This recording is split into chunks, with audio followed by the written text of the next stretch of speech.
Paz do Senhor, igreja. Amém? Pode se assentar primeiro, irmãos. Deus abençoe.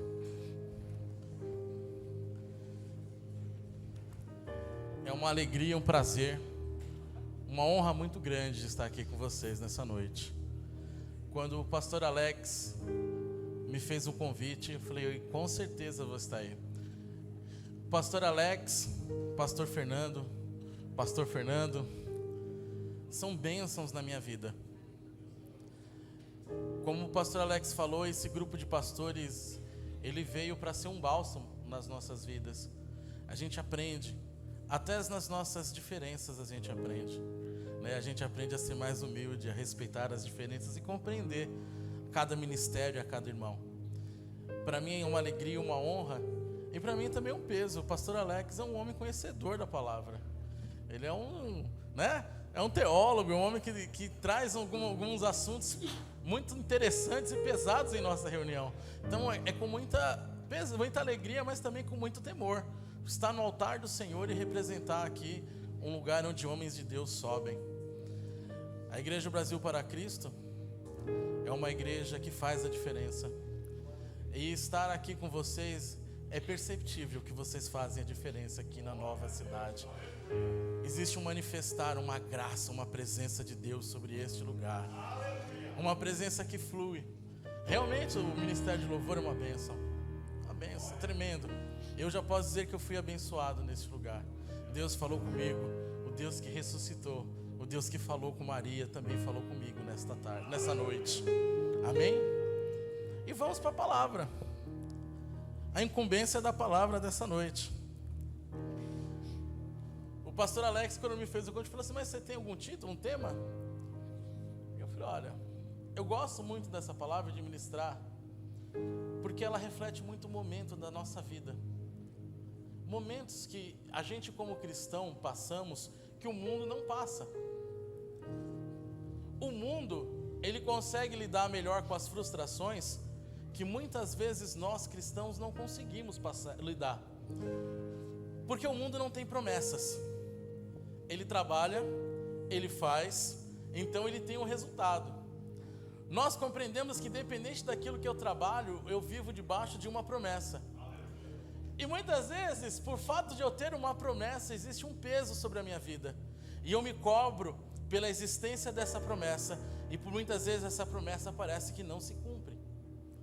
E muitas vezes nós como cristãos falamos, parece que a minha vida, quanto mais eu vou para a igreja, parece que as coisas pioram, não melhoram. Quem nunca passou por isso? Eu sei que aqui vocês não passam, o que passa é nós lá no Tatuapé.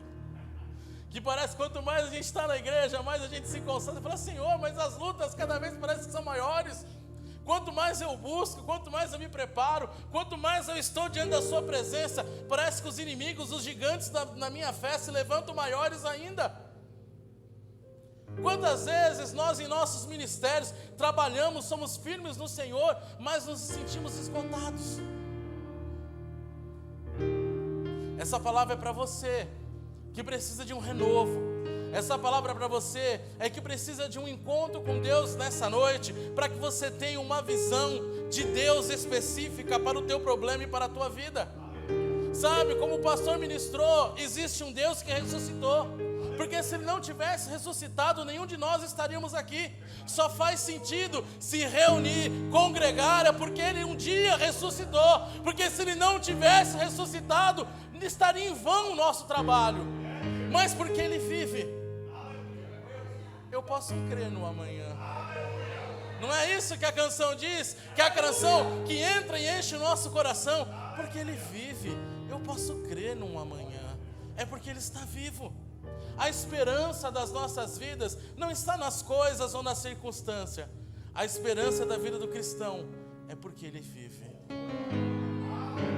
Não se baseie nesta noite no teu problema, mas compreenda que o teu Deus está vivo.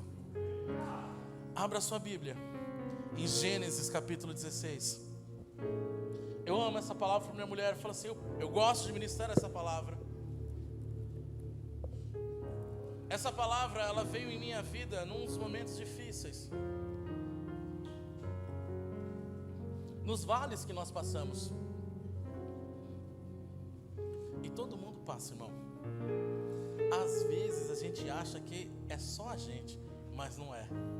Às vezes a gente pensa assim, só eu passo por isso. Não, irmão, só você passa o teu problema. O teu irmão do lado está passando o problema da vida dele. E cada um de nós tem um desafio da nossa fé. Mas em Gênesis 16, a partir do verso 2 diz assim: Sarai diz a Abrão: o Senhor me impediu de ter filhos. Vá e deite-se com a minha serva. Talvez por meio dela eu consiga ter uma família. Abrão aceitou a proposta de Sarai. Então Sarai, mulher de Abrão, tomou Agar, a sua serva egípcia, e entregou a Abrão como mulher. Isso aconteceu 10 anos depois que Abrão havia se estabelecido na terra de Canaã. Por enquanto, só até aqui. Lembre-se que eu falei, ter uma promessa. Se eu não sei administrar as promessas de Deus na minha vida, me gera frustração. Nós vemos aqui Sarai e Abrão. Eles recebem uma promessa do Senhor. Eles saem da sua parentela. Eles vão para uma terra onde Deus vai estabelecer. E no capítulo anterior, o Senhor faz uma aliança com eles. No capítulo 15, faz uma aliança eterna com Abraão. E diz: Abraão, eu farei de você uma grande descendência. E o Senhor diz, o Senhor fala e reafirma a aliança. Faz uma aliança de sangue. Mas no capítulo 16, depois passado 10 anos de quando eles saíram da sua terra, o fato de ainda não ter filho o atormenta. Ele está atormentado porque ele ainda não teve o seu filho. Quantas vezes em nossa mente, em nosso coração, as promessas que não se cumprem, elas se tornam o motivo da nossa tormenta. Quantas vezes porque nós achamos que temos uma promessa que está demorando de se cumprir, nós achamos que ela não será feita. Aí Abraão e Sara têm uma grande ideia, os iluminados, que é aquele momento em falar: eu mesmo vou resolver. Sarai, no seu momento de sabedoria, falou: olha, Deus falou, mas talvez a gente não tenha que agir. Deus falou, mas talvez a gente não esteja fazendo nada. Deus falou, mas talvez eu não esteja lutando para que essa promessa se realize. Então vamos fazer o seguinte: talvez Deus espera que eu e você façamos alguma coisa. Eu tenho uma serva, toma essa mulher como sua mulher, e através dela eu terei os filhos que tanto eu quero e não posso ter. Talvez seja isso que Deus esteja esperando que a gente faça, que a gente tome uma decisão e comece já a fazer o que tinha que ser feito. O foco da palavra, irmãos, não é Abrão e nem Sarai, é Agar. Agar, a escrava egípcia. Nós lemos o texto.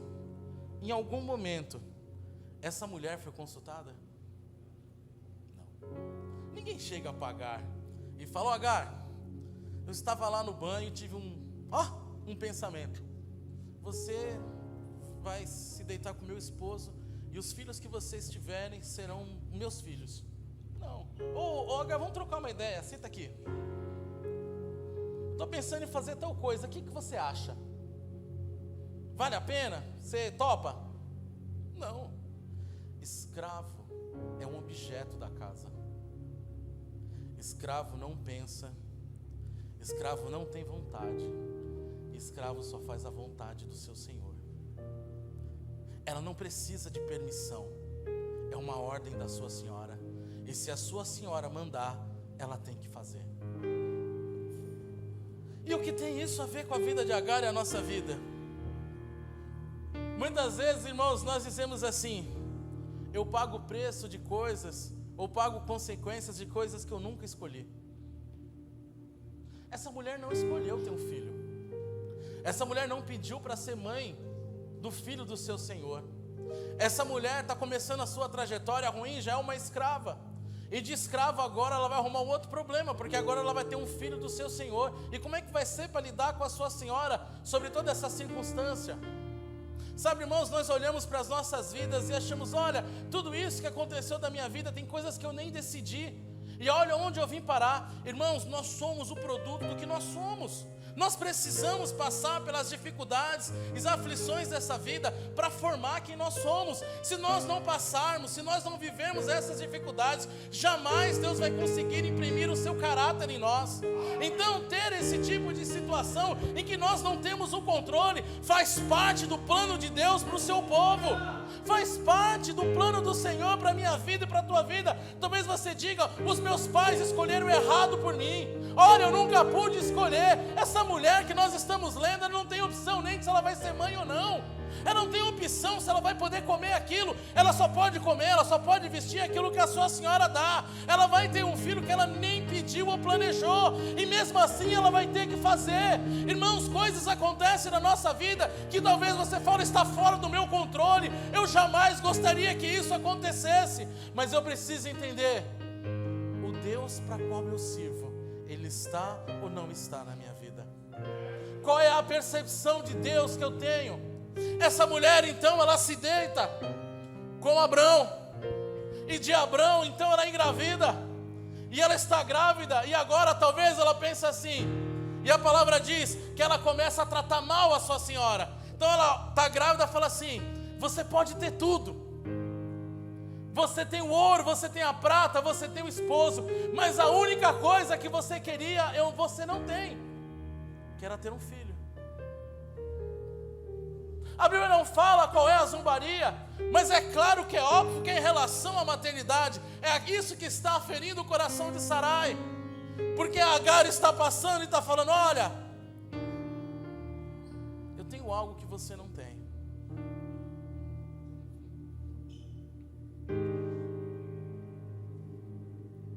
O mundo nos fere quando ele joga na nossa cara que ele tem algo que a gente não tem.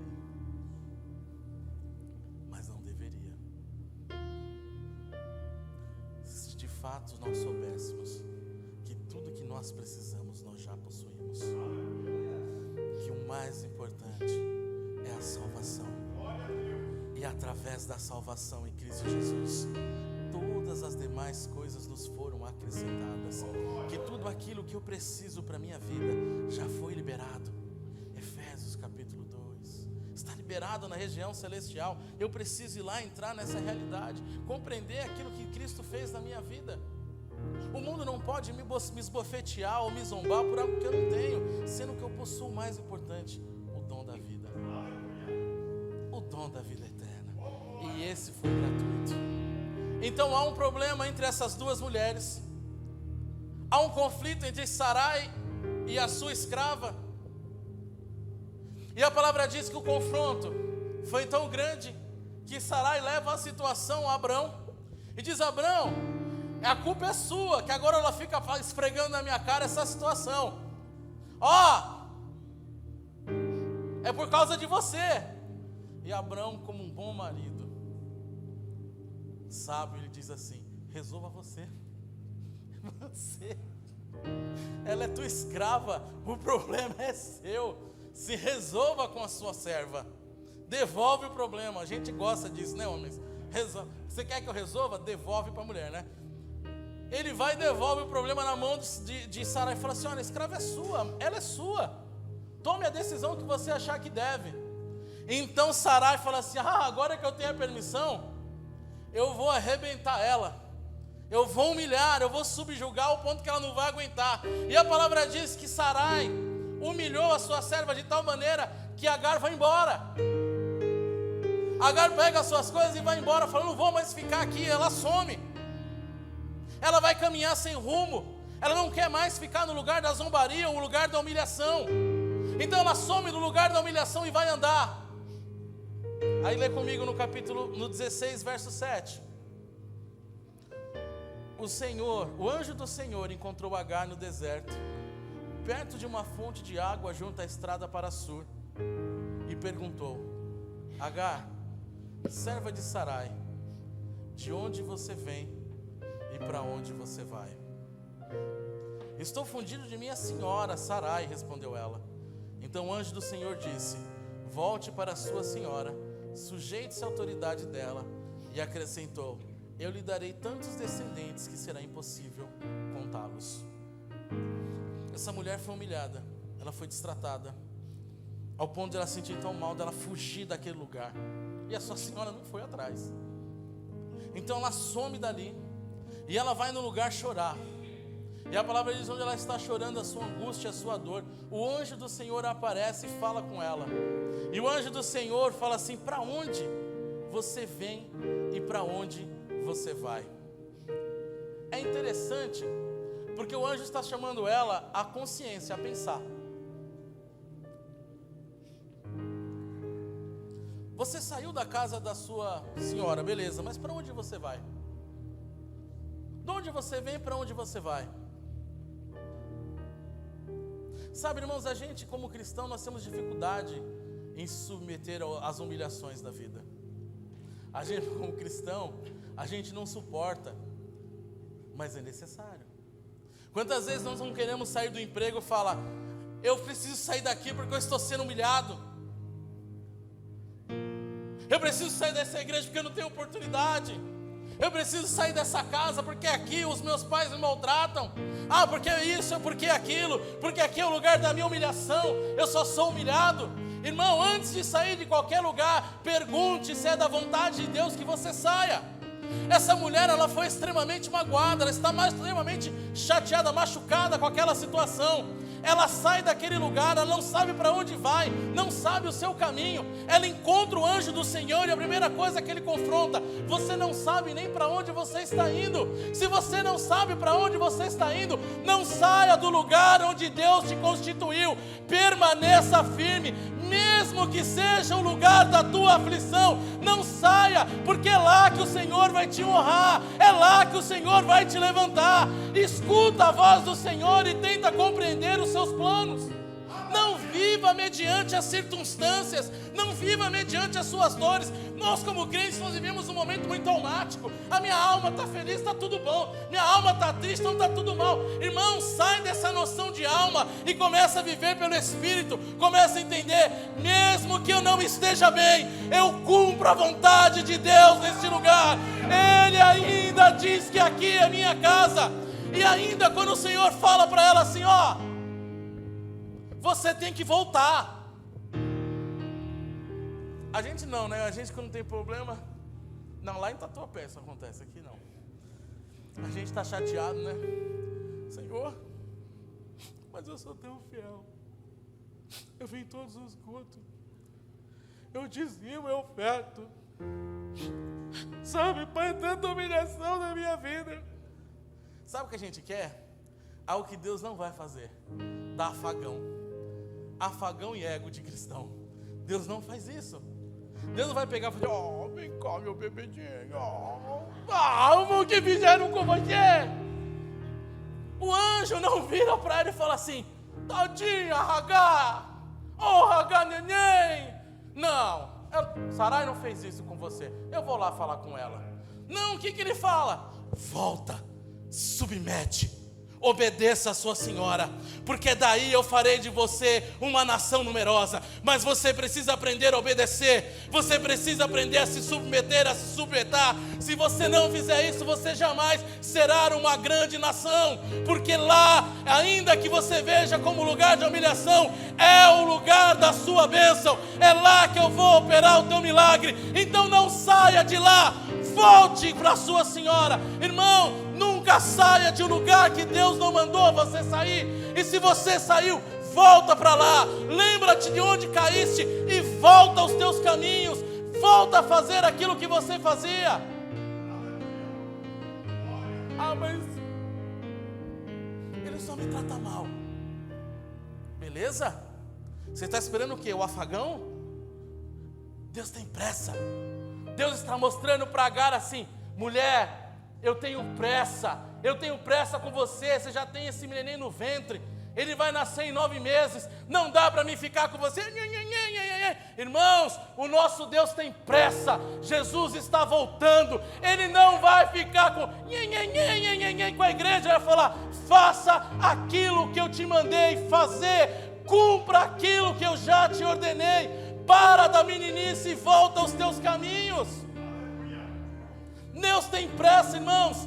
Muitos de nós estamos como Agar, estamos grávidos ministerialmente, estamos gerando ministérios, gerando em fé a promessa de Deus, e muitas vezes nós abortamos.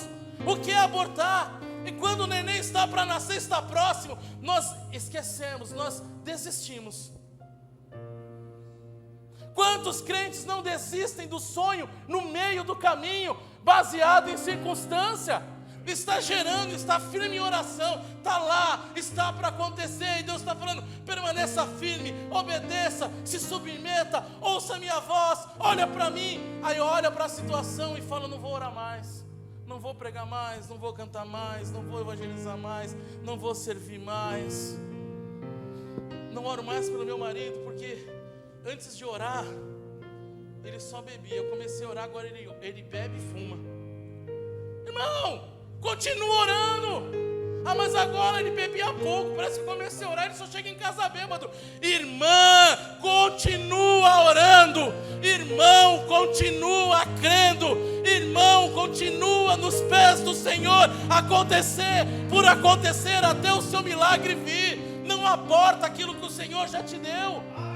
Nós não sabemos o tempo da bênção, nós não sabemos o tempo, esse processo que o Senhor nos faz caminhar, mas ele é necessário, porque ninguém tem fé baseada em coisas boas, irmãos. Se nós não passamos por problemas, nós não temos como provar a nossa fé. Ah, eu tenho fé, está tudo bem. Não, ter fé quando tudo está bem é igual ser crente dentro da igreja, é fácil. Vem aqui, irmãos, e nós estamos todo mundo congrega que tem a mesma fé. Ninguém vai soltar um palavrão aqui, ninguém vai falar. O ambiente é propício para esse tipo de coisa. É lá fora. Lá fora manifesta quem eu sou.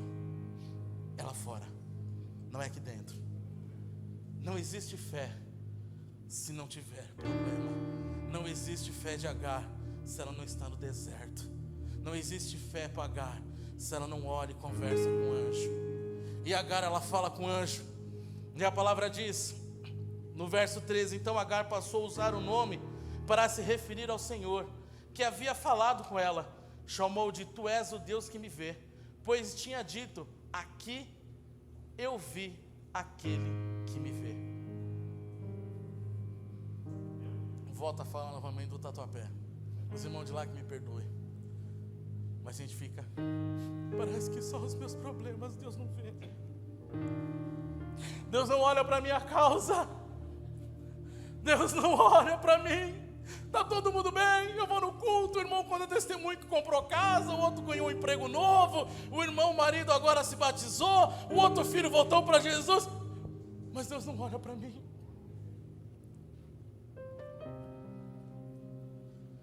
Você serve ao Deus que tudo vê. Esta mulher, ela não tem uma aliança com Deus. Deus fez uma aliança com Abraão e com Sara. Mas Deus, a palavra diz que mesmo ela sendo escrava, Deus ouviu a angústia e o clamor desta mulher. Você é filho, você é filha de Deus. Deus escuta o seu clamor e a sua angústia. Você tem o Deus que tudo vê.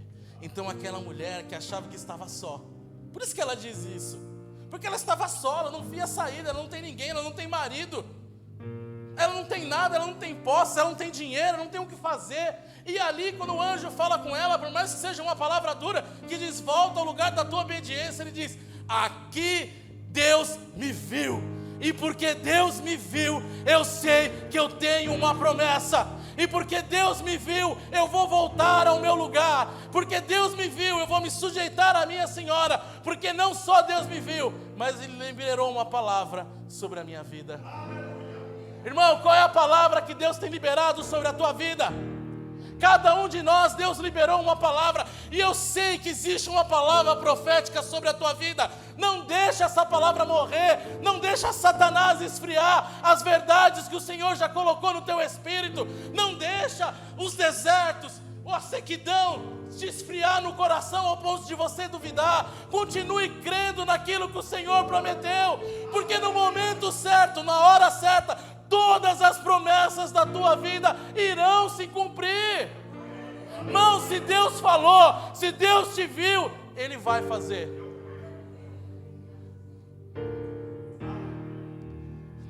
E aquela mulher volta,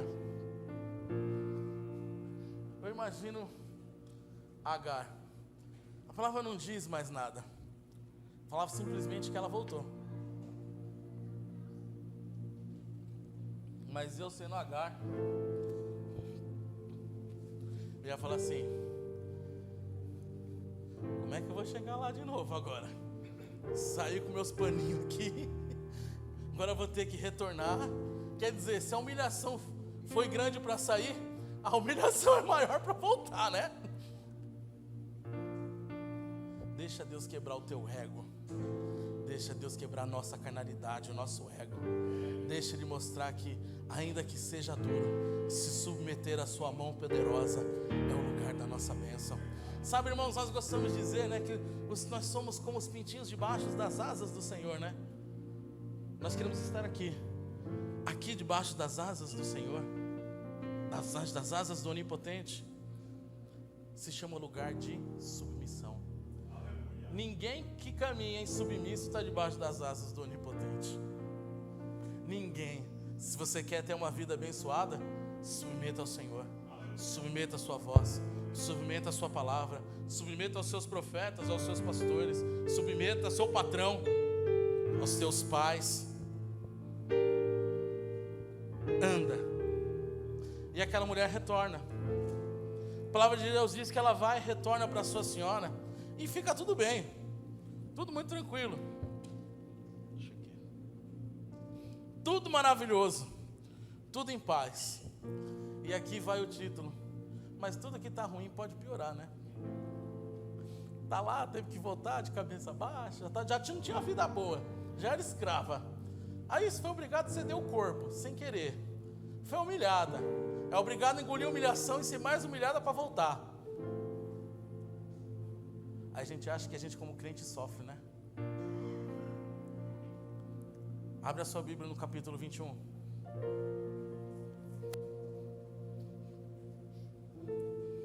Fala: Senhor, eu não aguento mais.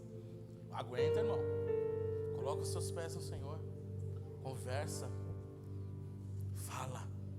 Fala com Deus. Fala com os homens de Deus. Mas fala. Ela volta, se submete e passa-se mais anos. Passa mais 15 anos. Aí o que acontece?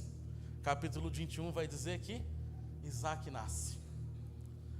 O filho da promessa nasceu. O abençoado.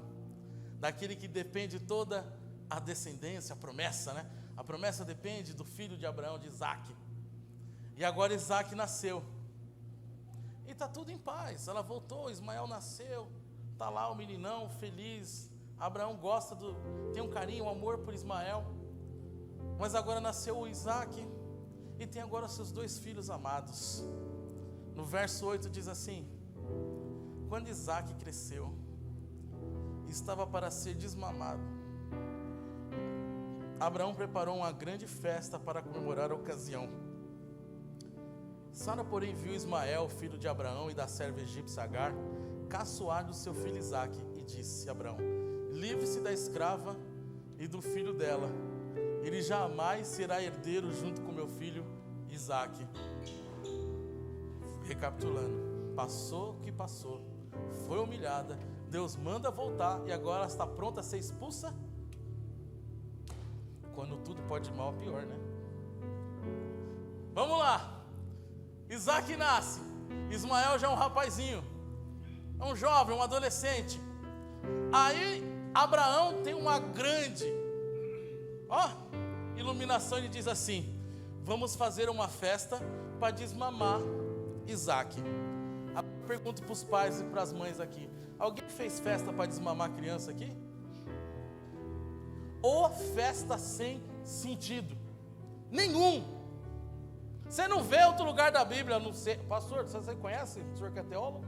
Tem alguma mãe com papai na Bíblia que fez isso além de Abraão? Ou festinha sem sentido? Hoje tem o mês versário, tem mais sentido. Agora festa para desmamar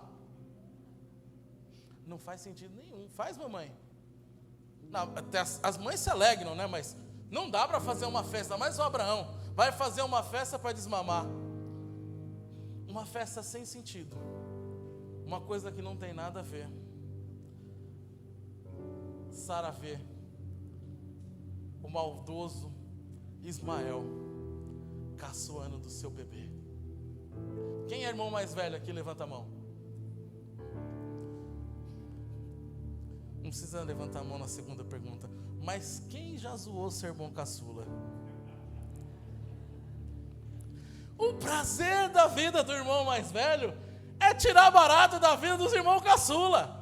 Não existe mais nada mais prazeroso. Imagina Ismael, já um meninão, um adolescente, tá lá festinha pro bonitinho que tá desmamando do peito da mamãe. Aí ele vai fazer o quê? Vai caçoar, vai tirar um barato, falar: menininho tá crescendo, tem festinha. A palavra diz que ele foi caçoado, foi zombado, ele brincou. Irmãos, nós caçoamos os nossos irmãos, nós caçoamos a nossa família, mas ninguém nos expulsa de casa. Minha mãe nunca falou assim: Eliseu, vou expulsar você de casa porque você falou que o Esdras era adotado. Meu irmão mais novo, a gente tem uma diferença grande de idade, e a gente é bem diferente. Ele é mais moreno, mais baixo, e ele é cabeludão. E eu falava para ele: você é adotado. Aí ele: é mentira. Eu falei assim: ó, ninguém aqui tem esse cabelo lisão que você parece um índio, né? Quando ele era novo, cabelo liso, moreno. Ele falou: ó, eu e o Du, meu outro irmão do meio, falou assim: a gente não é igual a você não, eu acho que a mãe adotou você. Na primeira vez o que a mãe faz? Repreende. Na segunda ela diz que já está no limite. Na terceira, cinta canta. Você falou de novo pro teu irmão. Mas ela nunca me expulsou de casa. Minha mãe não vai expulsar. Ninguém foi expulso de casa porque caçou seu irmão caçula. Qual que é o problema aqui? Porque não é da mesma mãe. Eles são irmãos, mas do pai. Eles não são irmãos da mesma mãe. Porque se os dois são filhos de Sara, você acha que Sara tinha mandado embora? Sara jamais ia mandar embora se os dois filhos é dela. Ela ia pegar a chinela, não sei o que tinha naquela época lá, sandália, ou a correia do boi, e dar nas costas do mais velho, e falar: não fala isso do meu menino. Mas ela não ia expulsar de casa. Aí nasce o que a gente chama do quê? Não se misture com essa gentalha. Meu filho não vai crescer com o seu. Kiko, venha para cá, né? Pega o tal do Isaac e fala: não se junte-se com esta mulher, e nem com o filho dela, essa gentalha. Nós vamos vir para cá. Abraão, mande-se daqui embora. Irmão, não tem nexo. Você manda embora porque duas crianças estão uma zoando com a outra.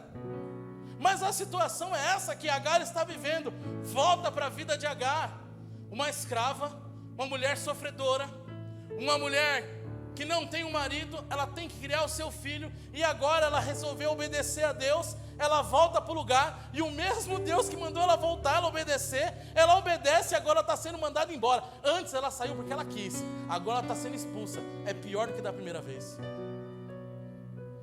Talvez você diga: quanto mais eu estou firme, parece que as minhas lutas são maiores. Parece que quanto mais eu continuo firme nas coisas do Senhor, as coisas da minha vida parece que são mais difíceis, estão mais dificultosas. Irmãos, mas olha para a vida dessa mulher. Ela cumpre aquilo que Deus mandou ela fazer. Ela poderia dizer: Senhor, eu só voltei para cá porque o Senhor mandou. E o Senhor mandou para cá, agora eu estou sofrendo uma humilhação maior. Eu e o meu filho estamos sendo expulsos, e eu não tenho para onde ir. Se há 10 anos atrás o Senhor tivesse deixado eu ficar lá, hoje eu já tinha casa, já tinha construído lugar. Eu só voltei porque o Senhor mandou. A minha vida talvez teria sido diferente. Mas Agar, ela é escrava. E escravo tem duas situações. Uma coisa que ela sabia fazer bem era obedecer. E se ela sabia obedecer a Abraão, ela também sabia obedecer a Deus. Sabe uma palavra que ofende a igreja moderna de hoje? Nós somos escravos de Jesus. Paulo diz que ele era escravo, que as correntes do amor de Cristo o constrangia. E hoje, quando a gente fala para a igreja que nós temos um dono, que a palavra no grego diz curios, proprietário, dono, no Novo Testamento. A gente, quando fala que Jesus é o nosso dono, a gente não age como se fôssemos escravos dele. nós queremos a nossa própria vontade, nós queremos fazer segundo o nosso prazer. E uma mulher egípcia, ela mostra o que é obedecer nas nossas vidas. Escravo não tem vontade, irmão. Eu e você não temos vontade. Nós nascemos de novo para fazer a vontade de Cristo. Jesus, ele diz algo interessante, diz assim: eu não vim fazer a minha vontade, eu vim fazer a vontade do meu Pai. E quando ele sobe, ele ensina os seus discípulos a fazer a sua vontade. Para fazer a vontade de Cristo é a vontade do Pai. Nós somos escravos, irmãos. A palavra escravo nos ofende. A palavra escravo, ela quer dizer muitas vezes presente dor. Mas ser escravo de Cristo é ser liberto do mundo. E ser livre no mundo é ser escravo do pecado. Jesus diz isso em João 8,34. Vocês são escravos do pecado. Escolha para quem você obedece: a voz de Deus ou a sua própria voz? A voz daqueles que te falam lá fora ou a voz do teu Salvador? De alguma forma nós servimos alguém, e é o que Jesus diz em João 8,34. Paulo também vai dizer isso. De alguma forma alguém nós servimos. De alguma forma alguém a gente obedece. A quem você e eu obedecemos? A quem nós servimos? E essa mulher que já tem uma condição de escrava, tem essa facilidade. Ela agora está sendo expulsa. A palavra de Deus diz que Abraão ficou chateado, que Abraão amava o Ismael. Amava. E o Senhor fala com ele assim: faça como a tua esposa falou. Eu também tenho uma promessa sobre a vida de Ismael. Pode liberar ele e sua mãe, porque eu vou cuidar deles. E Abraão, literalmente, daquilo que a gente chama de receba, né? Deus falou, receba. Fez uma marmitinha, um canteiro de água e falou: ó, vai embora. E a palavra diz que eles foram caminhar no deserto. O que Abraão fez? Despediu para a morte. Se você só dá um cântaro d'água e uma vasilha de comida, e você os despede para caminhar no deserto, você está caminhando para onde? Para a morte. Eles não têm destino. Abraão, ele confia naquilo que o Senhor dá de promessa para ele, que o Senhor cuidaria, dá aquele cântaro, dá aquela comida para eles e os despede, e eles vão caminhando sem rumo. Sabe, irmãos, às vezes na nossa vida cristã parece que a gente caminha sem rumo. A gente prega sem rumo, canta sem rumo, cuida das coisas da igreja, mas não tem rumo. Eu não estou falando da rumo organizacional, mas a nossa vida, parece que a gente está fazendo as coisas no automático. Parece que as nossas vidas estão sem rumo. A gente não olha para onde está indo, eu não sei onde vai dar. Parece que a nossa vida está sendo conduzida. Eu falo, mas sinceramente eu não sei onde está indo. Eu estou fazendo, mas não sei para onde está indo. E essa mulher e o seu filho foi despedido assim. Eles estão caminhando no deserto, sem rumo, não sabe para onde está indo, não sabe o que vai acontecer na vida deles. E a palavra diz que chega no verso 17. Aliás, vamos ler o 16, nem vou ler, depois a gente lê o 17. Mas a palavra diz que eles vão caminhando no deserto, ao ponto que a água de Ismael acabou. Mamães, quantas mamães tem aqui? Um monte de mamãe. Mãe, se a água do teu filho acabou, a sua acabou quando? Faz tempo. Mãe, é assim, não é? Se Ismael não tinha o de comer, a sua comida acabou quando? Mães, faz tempo que você já parou de comer, né? Esse é o coração de uma mãe, não é? Se eu estou caminhando com meu filho no deserto, você vai fazer isso aqui: Ismael, dá uma bicadinha. Mas você mesmo nem bebe. Você fala, eu preciso poupar a vida do meu filho. Isso é coração de mãe. Agar está caminhando no deserto e ela não tem um suprimento. E tudo que ela tem, ela está dando ao seu filho. Muitas vezes nós estamos assim espiritualmente. nós estamos dando água de beber, na esperança que o Senhor venha nos encher. Muitas vezes nós estamos assim. Quantas vezes nós, como pastores ou líderes, nós estamos abençoando o povo, orando pela vida do povo, liberando milagres sobre a vida do povo, mas nós mesmos estamos esperando um milagre, porque a nossa água está pouca. Nós estamos racionalizando, dizendo assim: olha, eu vou dar para você, eu não vou beber porque eu não tenho mais. Deixa nessa noite o Senhor dar um refrigério no teu ministério. Deixa Ele novamente superabundar a água sobre a tua vida. Deixa Ele mostrar para você que em meio nesse deserto Ele vai florescer um poço cheio d'água. Aquela mulher já não bebia, já não comia, tudo que ela tem ela poupa para o seu filho. E a palavra diz no verso 17, que ela senta e fala assim: olha, vamos ficar 100 metros de distância dele, senta aqui, menino. E ela sai continuando caminhando, porque ela não quer ver o seu filho morrer. Nenhuma mãe quer ver o seu filho morrer, mas ela sabe que no deserto o único caminho sem água e sem comida é a morte. Então ela faz assim: senta aqui, filhão, mamãe vai ali e já volta. E ela caminha mais 100 metros, fecha os olhos, e ela tem a esperança do seguinte: eu quero morrer antes que o meu filho morra, porque eu não vou aguentar ver o meu filho falecer. Estão os dois nessa situação de morte, sem saída. Uma mulher que obedeceu a Deus, ouviu a voz de Deus. A palavra de Deus diz assim, que ela viu Deus que o vê, né? Deus o vê. Ismael significa Deus te ouve, quer dizer, ela viu e ouviu Deus. Nós vemos e ouvimos Deus. Essa mulher ouviu e ela viu. E essa situação de quem obedece, esperando a morte para ela e para o seu filho. Talvez alguns de vocês estejam esperando a morte. Talvez você já decretou: não tem mais nada para acontecer. Nesse deserto, nesse sol escaldante, não tem milagre para acontecer.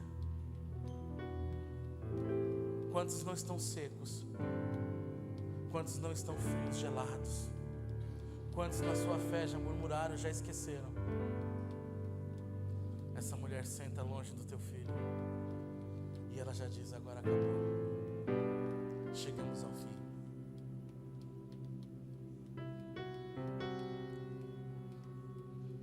Entenda uma coisa, irmão: quem decreta o fim da tua vida não é você, é Deus. Quem diz o seu dia e a hora é o Senhor. O Senhor nesta manhã quer quebrar espírito de morte. Quer nessa noite, aqui é noite, olha a cabeça onde está, domingo de manhã. Quer quebrar esse espírito de morte. Quer reavivar novamente a tua fé, a tua esperança. Quer liberar novamente o sonho sobre a tua vida. Quantas vezes você parou de sonhar? Tem irmão que não sonha mais, não consegue mais sonhar por causa das frustrações da vida. Não abra mão dos teus sonhos, dos projetos de Deus para a tua vida. Ainda que pareça que é morte, vai se tornar vida. A palavra diz assim: mas Deus ouviu, no 17, Deus ouviu o choro do menino do céu. O anjo de Deus chamou Agar. Que foi, Agar? Não tenha medo. Deus ouviu o menino chorar dali onde ele está. Levanta-o, anima-o, pois farei os descendentes dele uma grande nação. Então Deus abriu os olhos de Agar e ela viu um poço cheio d'água. Sem demora encheu a vasilha de água e deu para o menino beber. Irmãos, o milagre venha nessa hora. Creia. Ela ouviu, ele disse: Deus ouviu o clamor desse menino. O Senhor ainda ouve o clamor do seu povo. Deus ainda escuta a nossa oração. O nosso Deus não está morto, Ele está vivo, Ele está disponível. Ele não está ao seu lado, Ele está dentro. Você é a habitação perpétua dEle. Ele ouve o teu choro e a tua aflição. Simplesmente confia e veja o milagre acontecer. Agora essa mulher que não tinha nada, ela não tinha nada, ela era escrava. Agora ela está no lugar em que ela está vendo um poço. Irmãos, poço no deserto é milagre. Não existe poços no deserto. Deus abre um poço Deus abre um milagre onde não aparece que vai ter, aonde você não espera, vai vir o seu milagre, mas simplesmente abre os teus olhos. A primeira coisa que o anjo do Senhor fala àquela mulher: Agar, abre os teus olhos. Eu digo para você hoje, povo de Deus, abre os teus olhos espirituais, para que você possa ver os poços que o Senhor já abriu na tua vida. Não veja com seus olhos físicos, mas olha com os teus olhos da fé. O Senhor está produzindo o teu milagre. O anjo vira para ela e fala assim: mulher, Agar, abre o teu olho, veja. E ela se depara com um poço. Irmãos, eu sou descendente de cearense, meu pai é cearense. E eu vou dizer uma coisa para você, não sei como é no deserto, mas no sertão, quem tem um poço d'água é rico. É rico. Água é vida, água também é riqueza. Lá no Ceará, lá no sertão do meu pai, o camarada se bate, abre um poço, ele até chora de alegria.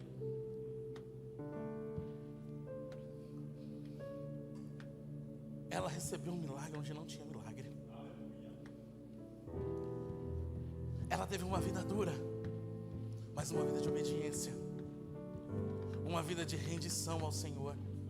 Ela compreendeu o plano do Senhor e ela creia. O Senhor disse para ela: dos seus filhos também, do teu filho também faria uma grande nação. Ele vai se chamar Ismael. Sobre ele também eu farei uma grande nação e farei dele um povo numeroso. Aquela mulher conseguiu crer nas verdades do Senhor para a vida dela, sem ter uma aliança com Deus. Sabe o que eu acho fantástico, irmãos? Às vezes aqueles que vêm de fora, a gente olha e fala: acabou chegando na igreja, já é mais abençoado do que eu. Claro, a gente mentaliza um monte de coisa para ser abençoado. Hoje nós temos um monte de teólogo, e não é problema estudar, eu amo estudar, mas fé é fé. Aí chega o irmãozinho, caculé todo errado, roubava, cheirava, sei lá o que. Aí ele chega aqui, se conserta, em 3 meses ele vem aqui na frente: arrumei uma gata, arrumei um emprego, estou morando em tal lugar. Aí o irmão que está lá fala: eu estou aqui há 20 anos. Aí eu vou falar para você, lembre-se da mulher Sírio-Fenícia, lembre-se do centurião. Jesus disse que ele encontrou mais fé lá fora do que no meio do seu povo, porque o povo colocava condição para crer. Não coloque condições para crer no seu milagre. Ela conseguiu o milagre dela mais fácil do que Abraão e do que Sara, você sabia? Demorou quantos anos? 25 anos para ter a promessa. Aqui a promessa dela, ó. Se Abraão vier e falar assim: peraí, eu tive que crer no Senhor 25 anos, 30 anos caminhando aí, lado a lado, passando pelas dificuldades, agora nasceu Isaac, a escrava já é dona de poço. Encontramos muitas vezes mais fé lá fora do que no meio do povo de Deus, porque condicionamos como devemos crer, e quem está lá fora não tem condição. É igual o motorista, né? Quando você não aprende para tirar a carta, quando você não dirige, até é mais fácil, né? Você não tem vício. A gente parece que a gente vira crente e começa a criar vício. Deus vai fazer se for assim, porque a sua palavra diz. É claro que a palavra diz, então precisa ter fé, precisa bater. A palavra diz que nós temos que importunar o trono da graça.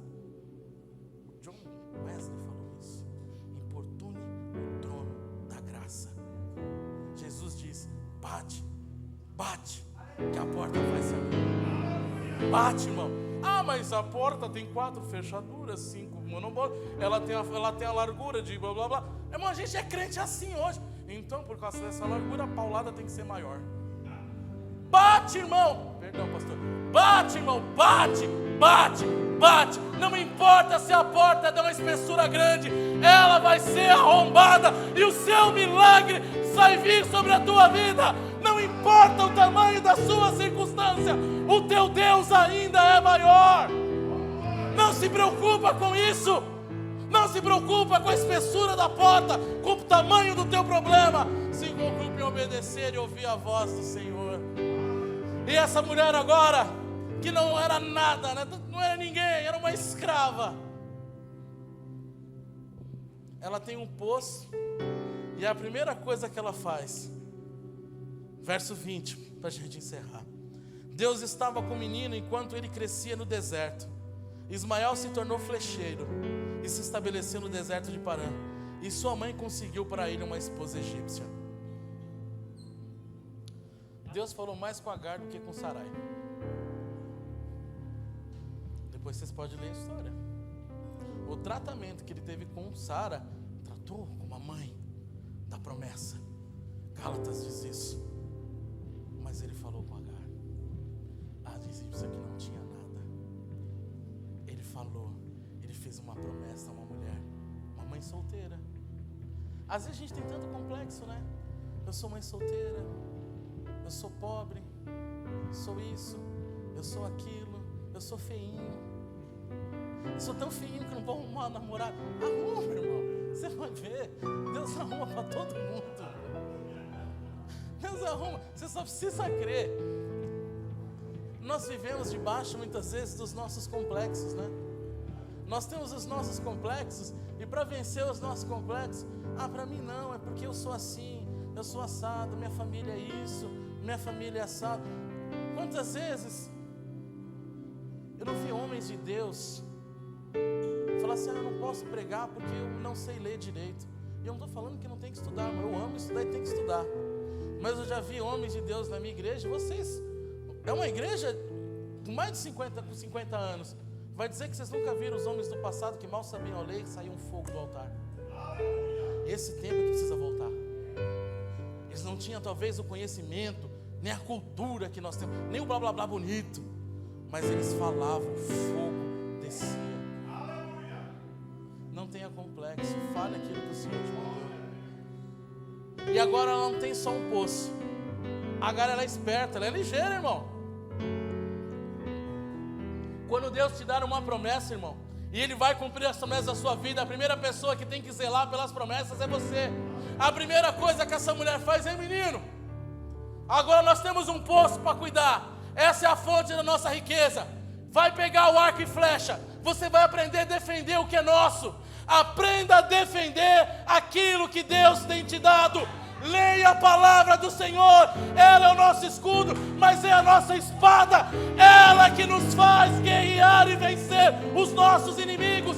Esse menino que agora tem um poço, a sua mãe diz assim: ninguém vai tomar o que é nosso. Você vai aprender a defender. Vamos lá, menino, começa a tirar, começa a fazer. Irmão, começa a ler a palavra, começa a ter um entendimento, para que você possa defender a sua fé, você possa defender os milagres que Deus está gerando na tua vida. É assim que nós agimos, é assim que nós cremos. Erca o seu escudo, erca a sua espada da fé, levante-se e guerreie. Quando nós recebemos algo de Deus, não é para a gente sentar, eu agora vou, fez um poço, se aumentar vira uma piscina. Que delícia, papai. Se ela faz isso, acabou. Vinha alguém e tomava. Primeira coisa que ela faz, vai aprender a fazer flecha. Você vai defender o que é nosso. Opa, não vou ser vacilando não, igual Abraão. Deus falou que você vai ter descendente. Vou arrumar uma mulher da minha parentela. Você vai casar com uma mulher das minhas. E ela traz uma mulher e fala assim: agora você vai crescer, multiplicar e você vai dominar. Deus disse isso a Adão: cresça, multiplique e domine. Ela fala: agora você vai crescer, multiplicar e dominar aquilo que o Senhor tem te entregue. Preserve, cuide daquilo que o Senhor tem te entregue. Não abra mão dos milagres da tua vida. Levanta, irmão, lute, guerreie, mas não deixe o inimigo das nossas almas roubar uma sequer promessa de Deus sobre a tua vida, em nome de Jesus. Amém? Eu gostaria que você fechasse seus olhos.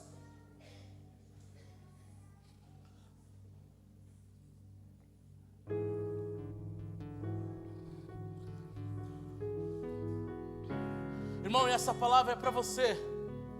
Não é para o irmão do lado, não é para quem não veio, é para mim. Eu que estou ministrando.